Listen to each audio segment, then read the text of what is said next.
Hey musicians, how you doing? So do you struggle playing a song in any key or finding the key to a song? And this video is for you. Today we're going to look at how to play any gospel song you hear and how to find the key as well. But I also want to give you some powerful new strategies that you may not have heard before. So hey, I'm Sean Wilson Piano, where I teach musicians everything they need to know to build their vocabulary, build their ear.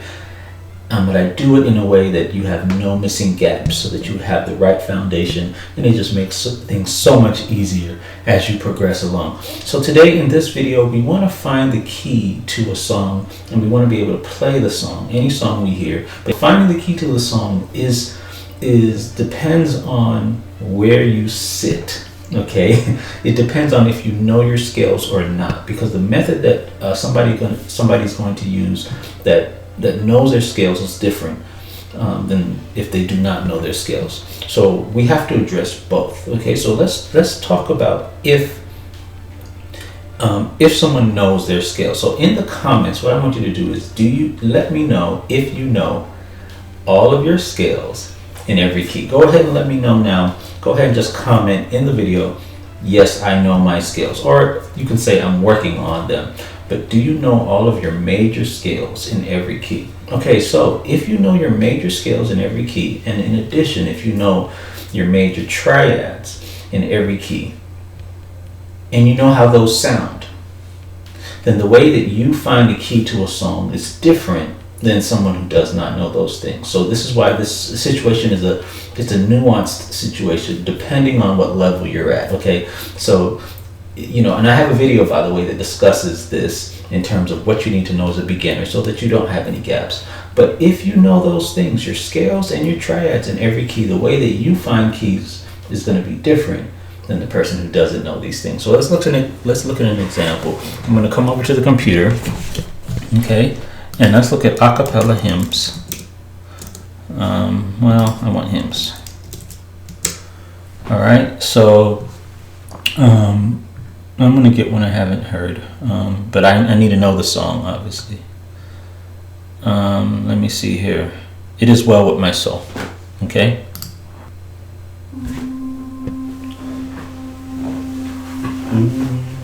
You got to hum the note. When peace like a river attendeth my way. Okay, so this song would be in C if I am using the second, more powerful method. And you're going to ask, how would you know that? Because if I know my scales in every key, then I just listen for what the singer is singing, and I would recognize that the melody that he's singing is part of a scale.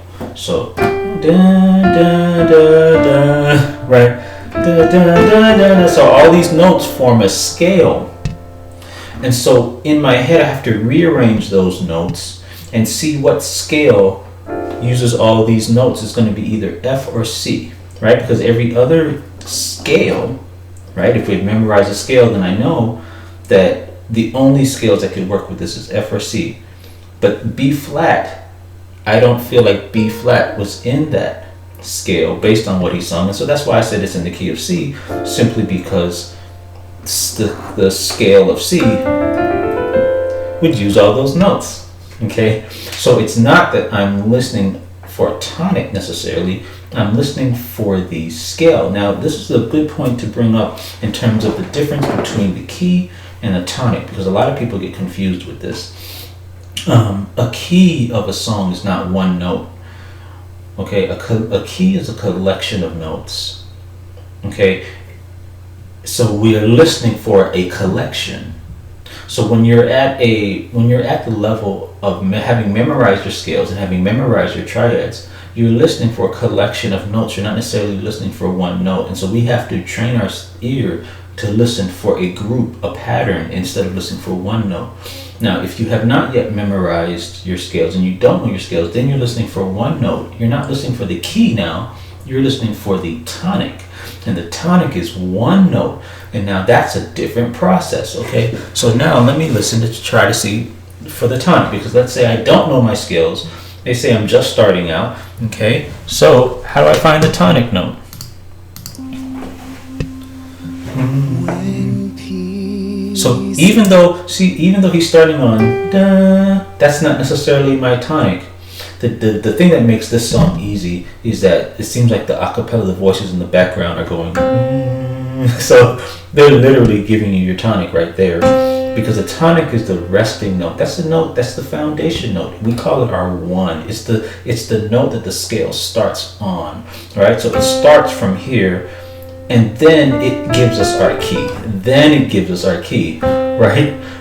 But just because you know the tonic doesn't mean you know your keys, because the keys are indicated by a pattern.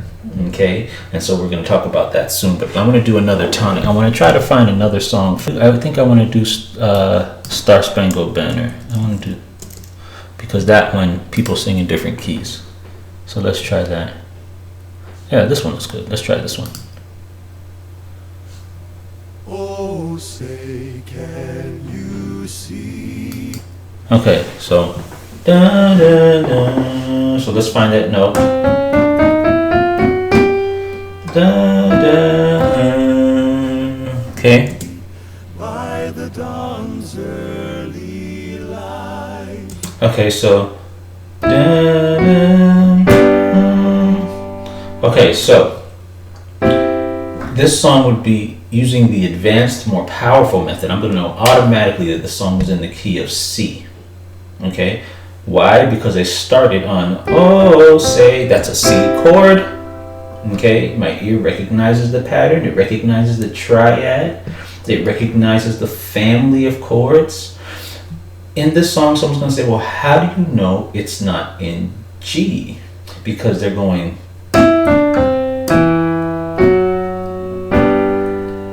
The key of C doesn't have an F sharp. So someone's going to say, well, using that method, then how come it's not in G? You know, because in the scale of G, this F sharp is there, and they sung in F sharp, and if I'm using that method, I have to consider all the notes in the melody, and this F sharp is there. That's a very great point. But you have to know the song, right? Because when you're first listening for a song and trying to find the key, if you don't even know the song, then you don't know those accidentals in the song. So in this particular song, I know that when they go I know that this F sharp is actually leading to the 5. I know that because I know this song, that this chord is the 5. The other method, though, let's try to find it if you don't know all of those things. Now, the other method is to think of a tonic, which is one note. So let's try to hear one note that works with all of these. Do you hear a note? You gotta sing it. You have to sing one note.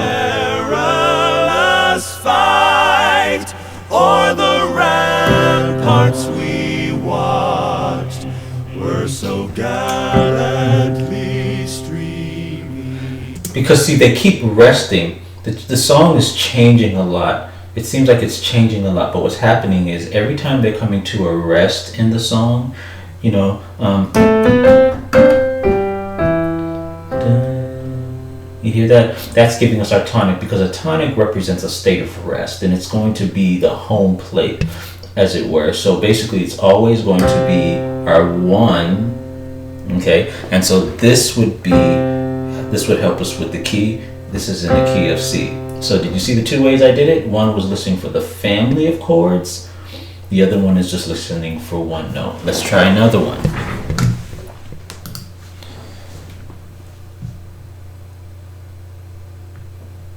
Let's do Whitney Houston. I like that one, but I don't know. Maybe I've heard it already and it would be cheating. But I don't remember the key, so let me do it. I never tried to get the key for this, so this would be perfect. Now, remember, the singer sings the first triad of the song. So I'm going to have it in 3 notes. Sung by Grammy Award winner Whitney Houston. Okay, now listen for the first three notes.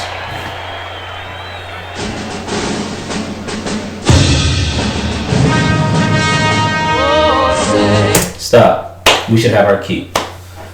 It shouldn't take me the whole song. Right? I know where C is.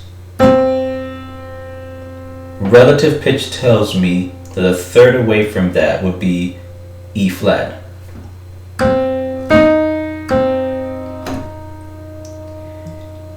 And the triad, because the song started, remember this is the more powerful method. The triad, what triad has an E flat on top? So we have our key. It's in the key of A flat. See how powerful this method is? Got to know the song. So within 2 seconds, we can get the key to the song if I didn't know what key she was starting in, and automatically start playing along with her. Okay. Let me show you one more.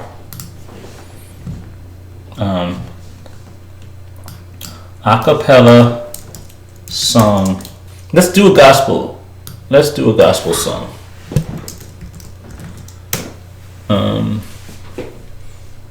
And we need keys there. Okay, indescribable. Let's try that one.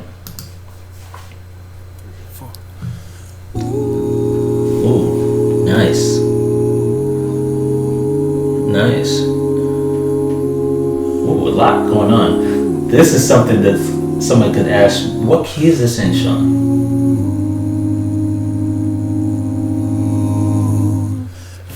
Highest of highs to the depths of the sea. Alright. I think I got it.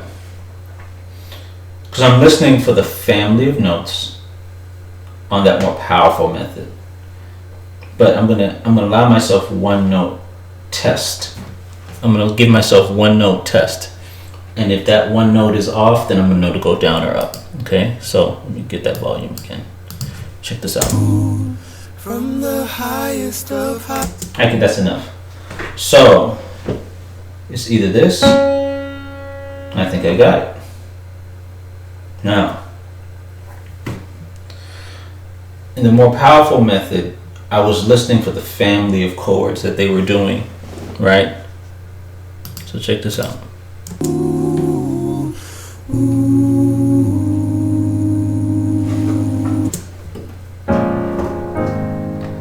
Okay. Now, see, here's the thing, guys. When you know this more powerful method, it allows you to hear something immediately and play it. And the reason why, and this gets to the second strategy that we use. Once we hear the tonic note, then to find the scale, if you do not know your keys yet, we use a system. It's whole, whole, half. Whole, whole, whole, half. So I'm going to put something on the screen, WWH, WWWH. That will help you to find the rest of the notes in the scale. So once you find the tonic, you find that one note, okay? So once you find the tonic, you find that one note, and then what you do is you go whole step, half step, whole step, and then half step. But this is something, if you do not know, you have to find those notes. You got to find a pattern, because remember, the scale the key represents all of the notes together. So once you find this one note, you got to find all of them.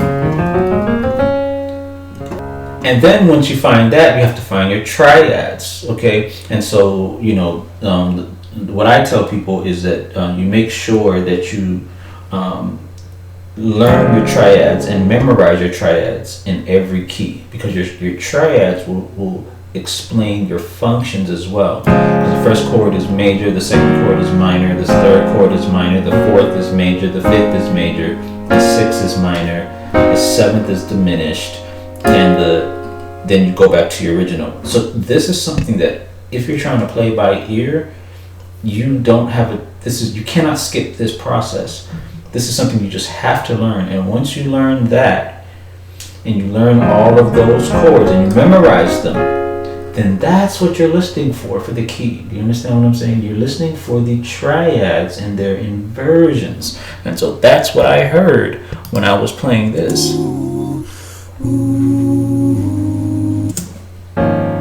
Right? Right? From the highest of heights to the depths of the sea. Right? Right? Because I'm listening for triads and I'm knowing the triads. So some of us are skipping steps because we are either listening for one note when we should be listening to a family of chords, or if you haven't memorized your keys yet and you haven't memorized your triads yet, then you could be trying to listen for a family and you don't know what you're supposed to be listening for. So that's why I try to make things clear. It depends on your level. So I keep saying it depends on your level. From the highest of heights to the depths of the sea. Right?